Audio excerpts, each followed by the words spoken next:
Speaking of, I mean, I know you guys, and I'm very grateful because obviously we worked on Stadium together, that you guys miss and love Stadium so much, but Bart has mentioned Mysteryland, but Freak, for you, was there like any other particular festival that you have special attachment to, or a festival that sort of defined KBK? One of my favorite ones is Awake Fest. Together with Boomtown, those two have a special place. Boomtown, oh. Experience in my heart, I guess. Awake Fest, we've done that for I don't know how long, maybe 10 years or something, and we got a lot of freedom there. I like the music personally. I like the people. It's definitely something I have personal attachment to. I like that whole crew to work with, and we've been working with them for 12, 13 years. I think 2007 was our first show with these guys. So that's definitely a festival that has a special place in my heart. Boomtown is just the sheer craziness and the overload of the sensory overload and just the craziness. That festival is on a whole different level. Oh my God. Their philosophy is not to book like the biggest act, but their philosophy is more to offer the best experience. And what they do over there is unrivaled in the world. I think that they are at least on par with Tomorrowland, but very unique way.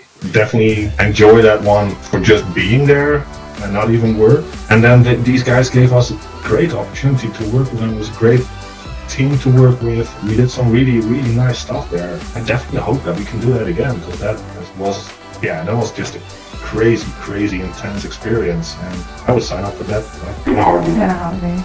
For me too.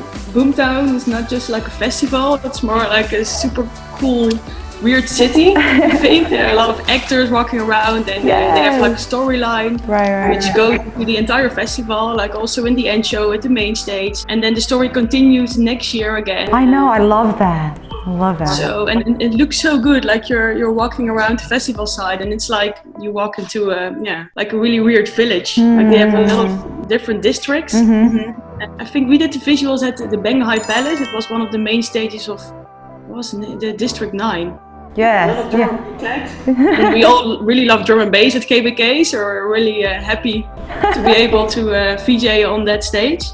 Yeah, it all looks so great, and the people who work there are so passionate about like the story and the project. They have a lot of like good beliefs as well that they try to maintain in the festival, like take care of each other, take care for nature. And I think that's definitely one of the pros of that festival, that crew who's organizing that is like on a different, it doesn't feel corporate, although it's a giant festival. It's huge. It has like 60,000 people a day or something. That's a lot. They still stay close to their core beliefs, and no matter what, they stay close to that, and that I really respect. You can feel that around the whole festival, so that's definitely also one that it's so different than most festivals that it's hard to compare it with other festivals, because it's just a different thing, I guess. It's like its own beast. It's such a different animal. You can't compare it with other ones. And sometimes you really have to go there and experience it. I want to.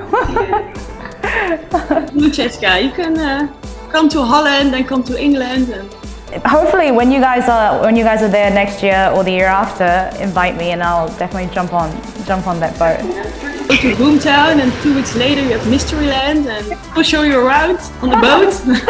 I will take you to Mysteryland, and I will save a spot. It's right in between Eva and me, because Eva I will show you around our environment. You will love it. Perfect. Yeah, I think last time we missed each other when you were here with ADA. I did see Freak and Eva. I saw the most important people, so I'm okay. I'm okay. But it was fun. You actually visited Awakenings, right? In Gashouder?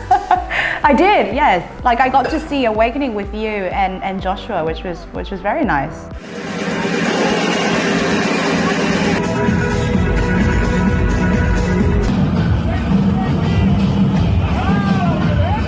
Techno wasn't really it was not something that I would like choose to go, so I think it was good that I went with people that I could actually enjoy with. And I was very impressed by the Netherlands like party scene. I think I mentioned it to Eva. I was very surprised that there was like a hospital tent for people who are doing drugs. That was a culture shock. That was a huge culture shock for me. I bet. As in, they were saying, if you're going to do drugs, do it safely, and we're here to protect you. Yeah, I guess they're over here, especially in Holland, they're like, well, they're gonna do the drugs anyway. Better take care of them.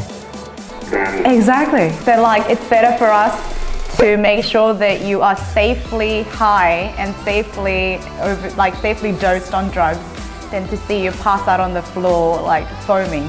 So we will take care of you. Probably that will reflect in the numbers of people having severe, I don't know, ending up in a hospital and stuff like that. If you have a controlled environment or semi-controlled environment, at least an environment where people at least a little bit feel safe enough to seek help, that makes a huge difference. Then again, I'm not endorsing any of that. It was just a very big moment that I actually got to witness. You know, we always talk about cultural differences and differences in perspective, but I think when I was there with Eva, I was actually witnessing how different culture and different countries react to these things. Because in Korea, I went to EDC Seoul for the first time when they opened, and there were police cars all over the place arresting anyone who were carrying any amount of drugs, even if it was just like marijuana or pot. I mean, I don't know about other serious drugs, but I'm sure they were arresting a lot of people. And you know, just being exposed to those kind of scenes and seeing the festival scene in Holland, it was very interesting. Very, very interesting. Die we gedurende het jaar afgaan, of die ik dan doe, vind ik Boomtown, daar kijk ik wel echt elk jaar naar uit. Maar bij Boomtown zit er een heel narratief door het festival heen. Die hebben dan allemaal ook zelf filmpjes gemaakt die dan terugslaan op de inhoud van het verhaal van het festival zelf.